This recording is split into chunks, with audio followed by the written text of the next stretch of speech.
বিসমিল্লাহির রহমানির প্রধানমন্ত্রীকে চাওয়া উচিত ছিল আগে চলে যাওয়া। উনি অনেক অপরাধ, অনেক জুলুম, অনেক অত্যাচার করছে, এটা স্বাভাবিক। ছাত্র ছাত্রীকে মারছে, বাচ্চাকে মারছে, উপরের দিকে র্যাব হেলিকপ্টার দিয়ে মারছে বাচ্চাদেরকে, ছাত্রদের উপরে, বাচ্চাদের উপরে। আবার কয় আমরা র্যাব পরিচালক, কয় আমরা মারি নাই। তো উপরে 7 তলা 8 তলা যে উপরে ছাদে খেলতেছিল, ওদেরকে কে মারছে?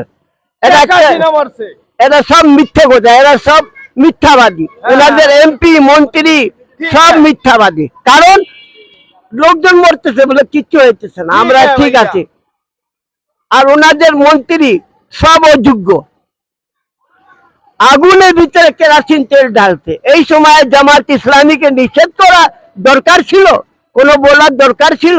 যেখানে আগুন লাগছে, বাচ্চাদেরকে মারতেছে, মহিলাদেরকে মারতেছে, শিশুদেরকে মারতেছে এবং সাংবাদিকদেরকেও মারছে। ছাত্র